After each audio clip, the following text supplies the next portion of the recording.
Hey, book lovers. Welcome to While I Read. I'm Katie Dodrell, and today I'm going to tell you all about all of the books that I read in August and September.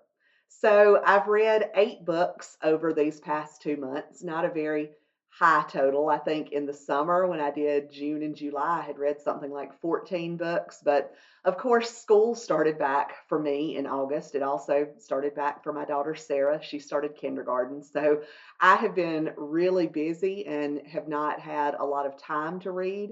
But the good news is these 8 books that I'm going to talk about are all really good books. They're all in the thriller genre. So if you like thrillers, this should give you some good recommendations. Some of these are brand new books that were just published this year. Others of them were published in the past few years. So let's go ahead and get started. The first book that I want to tell you about is Look in the Mirror by Catherine Steadman. So I like Catherine Steadman. I've read The Family Game by her, which is a really good book. So I was really excited about Look in the Mirror. It was one of my most anticipated books, and it did not disappoint. So in this book, we follow 2 women. One of them is named Nina, and her father has just passed away. She's British, she's a professor. She has been caring for her father in the last few months of his life, and she and her father had a great relationship. So she's grieving his death. And then she gets a call from a lawyer that she has inherited a house from her father in the British Virgin Islands. She had no idea that this house existed. She has no idea how her father could have afforded a house like this. So she just doesn't know what's going on. But she goes out to the British Virgin Islands to stay in this house. And when she gets there, she starts finding some mysteries there. We're also following a woman named Maria. Maria is a medical student who also serves as a nanny for super rich families to pay for her medical school. And so we're following her on this job where she goes to this really luxurious house and she's waiting for the family to arrive, but the family that she's supposed to care for never shows up. But they do say that she can pretty much do what she wants to in the house. You know, it has a pool that she's welcome to use. She's welcome to take advantage of all of the amenities.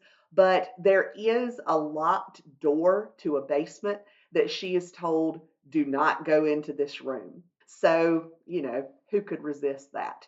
So we're following both of these women, Nina and Maria, and we're wondering, how their stories are going to intersect, how they're connected. I can't really tell you much more about the book than that, or it will kind of ruin the surprise because there are some really big twists in this book. I will tell you that this book had me riveted the whole time. It is an action packed, nail biting thriller. I read it fairly quickly, even though I have not had a lot of time to read. And when I wasn't reading it, I'd kind of think about it throughout the day and how I wanted to get back to that book and find out what happened. It was very suspenseful, a little scary. I recommended it to my mom, and she read it and she said, well, I like it, but it's pretty scary. I really liked both of the main characters, both of the women, Nina and Maria. Sometimes in a book that has 2 people that it's following or multiple characters that it's following, you'll like one of them better than the other, and you'll always want to get back to the perspective of the character you like. But in this one, both of the women were really interesting characters. Both of their stories were very suspenseful and interesting. So I was enjoying both of the perspectives in the story. It is a little far fetched, like the twist in it, but the way that they're written does make it seem plausible. And even though it was far fetched, I still really enjoyed it. I really enjoyed how the book was wrapped up. So I definitely recommend Look in the Mirror. Try to read it when you have some time to read because you will not want to put it down. Next, I read The Trap by Catherine Ryan Howard. I just really discovered Catherine Ryan Howard this summer. I really loved Runtime by her. I also liked 56 Days. So she's a good author that I've been really enjoying. She's an Irish author, and so a lot of her books are set in Ireland, which also makes it neat for me because I would love to go to Ireland one day. So The Trap, I enjoyed it. I read it pretty quickly.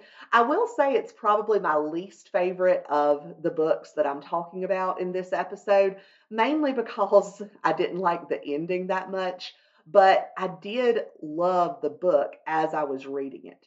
So it's about a woman named Lucy. Lucy's sister is missing, and Lucy is trying to figure out what happened to her. There have been three missing women in Ireland over the course of 3 years, and it's suspected that the same killer or abductor has targeted all of these women. And so, of course, there's a big police operation to try to find them. Lucy doesn't really believe the police are prioritizing her sister's disappearance the way that maybe they are some of the other women. And so Lucy is trying to find her sister herself. What she does, she will go out walking on deserted roads at night, basically hoping that someone will pick her up and that that person might be her sister's killer, which is, of course, a reckless and crazy thing to do. But the book does a good job of showing you how this woman is just basically living in a nightmare. She wants to find out what happened to her sister, if her sister has been killed or if her sister has maybe been kidnapped and is being held somewhere. So she's trying to figure out what's happened to her sister. Some of the book is also from the perspective of a woman named Angela who works in the Irish police force, but she's not a policeman. She's basically a civilian, like paper pusher, but she would like to be part of the police force. And so she gets a tip that may shed some light on what happened to these women. So she is working with another detective to try to figure out what happened. And then we also get some really creepy chapters from the perspective of a man who is driving in his car and he's talking to a woman that he has tied up in the back of his car, and he's telling her about how he abducts and kills women. So that is so creepy. So this book is really suspenseful. It will keep you reading.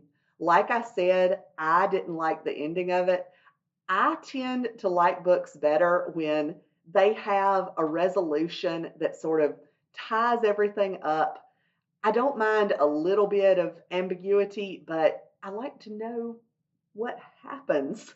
And in this book, you kind of don't find out what happens.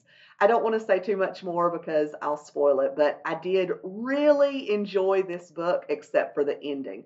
A lot of people like the ending though, so you should read it and see if you agree with me. So, after reading The Trap, I decided to read another book by Catherine Ryan Howard, and that is The Nothing Man. So, this book starts off as a security guard named Jim picks up this book called The Nothing Man, and it's by a woman named Eve Black. When Eve Black was 12 years old, her whole family, her mother and father and sister, were murdered in her home. Eve, for some reason, was not killed. And so it turns out that this serial killer who killed her family was also responsible for some other killings in the 90s. He basically had a string of murders during that time, or the 90s and early 2000s, I believe. And so Eve has now written this book. And in the book, she says that she doesn't know the identity of the Nothing Man, but she's trying to figure it out. So we're reading from the perspective of this security guard named Jim, and Jim is pretty nervous because it turns out he is the Nothing Man, and he realizes that Eve Black is very close to figuring out his true identity. He was never caught, never punished for his crimes. He's older now and he hasn't committed any crimes in many years, but of course he doesn't want to be caught. So it's really interesting, really creepy reading from the perspective of this killer. You're also reading like a book within a book because you're reading The Nothing Man by Eve Black along with Jim. So you're really rooting for Eve. She's a great character. Jim, of course, is a serial killer, so he's not a character that you're going to like or identify with, but it's really interesting reading about his take on the book and how basically he starts planning to kill Eve Black so that she won't reveal his true identity. The book makes some really interesting points about serial killers that I'd never thought of before. For instance, in one segment of the book, Eve Black, the author of the book within a book, goes to talk with a professor, or she observes a professor's class where she's talking about serial killers. And the professor asks the students in the class to name some famous serial killers. And so they're able to name a bunch of them, as we all could. And then she asked them to name some of the victims of those serial killers. And none of them are able to name a victim. And that's true. If I tried to name a victim of a serial killer, I wouldn't be able to think of any names. And the professor talks about, why do we do this? Why do we treat these killers like they're some kind of celebrity? Everybody knows their name, but we have no idea who their victims are. And she talks about how really there's nothing that special about these serial killers. A lot of times they do not have that high of an IQ. They do a lot of dumb things, but they're able to get away with it by a combination of luck or sometimes incompetence in the police force. So it's a very interesting read, and it made me think about some things that I'd never really considered before. Next, I read Rock, Paper, Scissors by Alice Feeney. This is the first book I've ever read by Alice Feeney, and I did really like it. I will say that after reading Rock, Paper, Scissors, I tried to read Daisy Darker, but I just didn't enjoy that one. I ended up DNFing that one. But back to Rock, Paper, Scissors. It's about a couple named Adam and Amelia who are going for a weekend trip to Scotland for their anniversary. And they've basically been having some problems in their marriage, and they're hoping that this weekend trip is going to make their marriage better. Basically, they're both kind of thinking that their marriage might be over, and so they're hoping that this weekend trip will help it. But as they are on the drive to this isolated location where they're staying, and once they get there, you start finding out that both Amelia and Adam have some secrets that they're keeping from each other. What they're telling each other may not be the whole truth, and even we as the readers may not know everything about these characters as we're reading it. I really liked the location of this story, the setting. It was in this isolated church that had been converted into a house. It's set during a snowstorm. And so I love that this element of they're alone in this isolated location. They're snowed in. They can't get out due to this storm. So that just makes it all the more suspenseful. We also get some chapters from the point of view of a mysterious neighbor where Amelia and Adam are staying, and we don't know exactly who this person is or what their plans are, but we know that they know some things about this couple, and I won't tell you any more than that because I don't want to spoil it. So it was a good suspenseful book. It kept me interested the whole time. Again, I didn't really love the ending of it, but it is a good book that I would recommend. Next, I read Like Mother, Like Daughter by Kimberly McCreight. This was one of my most anticipated books, and it did not disappoint. It was really good. It kept me riveted from start to finish, and I really loved the way it wrapped things up in the end. So it's written from two points of view. We've got a mother named Kat and a daughter named Cleo. Cleo is a college student at New York University.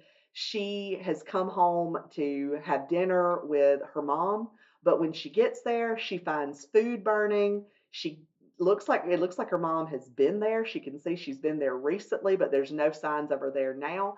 And then she finds her mom's bloody shoe. And so she realizes that something pretty bad has happened. So she's trying to figure out what happened from her mom. So her chapters are all about her from the moment that she discovers her mom is missing as she tries to piece together what happened. Meanwhile, we get chapters from the point of view of Kat, the mom, and her chapters actually start 8 days prior to her going missing. So we find out what happened that led up to this. And so Kat and Cleo do not have the best relationship. Cleo just thinks of Kat as being this boring woman. She's a lawyer. She is always kind of nagging Cleo to change things about her life. Kat, of course, loves her daughter Cleo, but she also gets really frustrated with her because Cleo does do some pretty dumb things. Like she was dating a drug dealer, and Kat basically told her she wasn't going to pay for her school anymore if she was going to continue dating this drug dealer. So they've had lots of conflicts in their relationship. The book talks a lot about the relationship between mothers and daughters. It made me think about my relationship with my mom, which thankfully is really good. And of course, I also have a 5-year-old daughter. It made me think about my relationship with her, which is really good right now. But I know that as she grows up, she's going to go through those teenage years. And I mean, I hope she never starts dating a drug dealer. Please don't do that, Sarah. But it just talks about some of the conflicts that mothers and daughters are inevitably going to have. And it made me kind of sad thinking about some of those things, but it was just also a really good portrayal of this universal relationship that everyone has. So it was very good, very suspenseful, and I definitely recommend Like Mother, Like Daughter. Next, I read another book called The Trap. This one was by Ava Glass, and it was the third book in the Alias Emma series. So, Emma Makepeace is a British secret agent. She's in an agency that spies against the Russians. And so, in this book, the G7 summit is about to take place in Edinburgh, Scotland. And Emma's agency knows that the Russians are planning some kind of high profile assassination, but they're not sure exactly who is going to be doing this assassination or who it's going to be against. So Emma is on the case. She has to go undercover. In this book, she ends up being part of what's called a honey trap, which I haven't read that many spy books or watched that many spy movies. I didn't know what that meant. Maybe you do, but it basically means that she's trying to seduce this Russian man to find out what his plans are. Maybe he's an assassin, or maybe he's just sort of an innocent bystander in what's going on, but she's trying to figure that out. So Emma has a lot of moral dilemmas in this book. This book really focuses more on her kind of inner dialogue and just her own struggles with what it means to be a spy and what she's willing to do as a spy. So I found that interesting. I will say this book was not as fast paced to me as some of the other books in the Alias Emma series have been, but it was still a really good book. It was pretty exciting. At the beginning of it, I kept thinking I could never be a spy because the things that Emma had to do, like she kept having to drive around in Edinburgh and like find different locations. And I was thinking I would just get lost all the time and I would never be able to find anywhere to park. So I would definitely be a terrible spy. But Emma is a very good spy. And this was a really good, fast paced addition. So I definitely recommend reading the whole Alias Emma series by Ava Glass. Next, I read Return to Wyldcliffe Heights by Carol Goodman. So this book is described on Goodreads as Jane Eyre meets the 13th tale, and it's a modern Gothic mystery. So I've read Jane Eyre and really liked it. I've never read The 13th Tale. This book is about a young woman named Agnes Corey, who is a junior editor at a small independent press in New York City. And this is the same press where her favorite author, Veronica St. Clair, published her only book, which was called The Secret of Wyldcliffe Heights. And this book was published in 1993. And so the main character, Agnes, read this when she was a child. She loves this book. She rereads it all the time. And so when she grew up and went into publishing, she was really excited to work at this agency where her favorite author worked. So Veronica St. Clair, the author of this book that Agnes loves, is a recluse. And Agnes ends up getting the chance to go and stay at the real Wyldcliffe Heights with Veronica St. Clair because Veronica St. Clair is blind now. There was a fire that she was injured in and she's blind, but she asked Agnes to transcribe her novel, the sequel to The Secret of Wyldcliffe Heights. So Agnes goes and stays at this remote, mysterious mansion where Veronica St. Clair lives. She meets the people who are living there with her housekeeper and her caretaker. She also starts finding out some more things about Veronica St. Clair's past, and she even starts discovering that she has some connections to Veronica St. Clair that she was never aware of.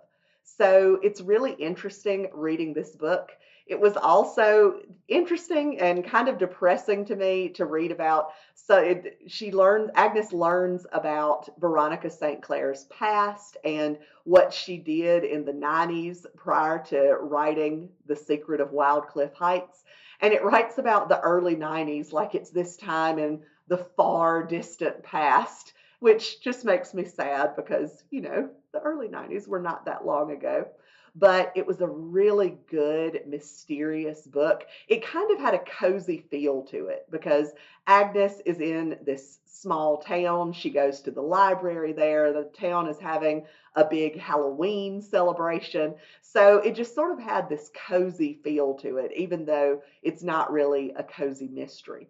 But I liked the book. I liked the way things were wrapped up at the end. And I just found this a really good book from start to finish. Finally, the last book that I've read this month is We Solve Murders by Richard Osman. Richard Osman is the author of the Thursday Murders Club series, and this book, We Solve Murders, is the start of a new series. So it focuses on a retired policeman who lives in a small village in England. His name is Steve Wheeler. He's widowed. He has his routines, like he does the pub quiz every Thursday night, and he has his friends that he visits during the week. So he just likes his nice routine life. He has a daughter in law named Amy, and Amy is in the close protection business, which basically means she serves as a bodyguard for famous people. So she is on an island off the coast of South Carolina serving as a bodyguard for a famous author named Rosie D'Antonio. And so while she's there on this island, some strange things happen. There's a corpse that turns up, and there's a bag of money. And it seems like Amy may be in danger from what's happening. So she contacts the only person who she knows can help her, and that's her father in law, Steve. So Steve very reluctantly comes out to help Amy. So it's really funny reading about Steve and his reluctance to get out of his routine. Amy is also a really good, strong character. She's literally a strong person, and she's also just a strongly written character. Some of the minor characters in the book, like the author Rosie D'Antonio, are also very well written and very funny. My criticism of the book, there are a lot of characters, and the chapters alternate from the points of view of different characters, and I just had a hard time remembering who was who in this book. I could remember Steve and Amy, but then we'd go to some other character who's like a murderer for hire, and I'd forget who that was. The book was not that fast paced to me. It took me over a week to read it, which is a long time for me. It wasn't that I was disliking the book, but I also wasn't just tearing through it like I do some other books. So I liked this book. It's not my favorite, but I probably will continue to read the other books in this series. So that's it for the books that I've read in August and September. Have you read any of these books? Let me know what you thought of it, or if I've convinced you to read one, let me know about that in the comments too. If you liked this video and you want to see more book recommendations and reviews, please subscribe to my channel. Now, go do something creative while I read.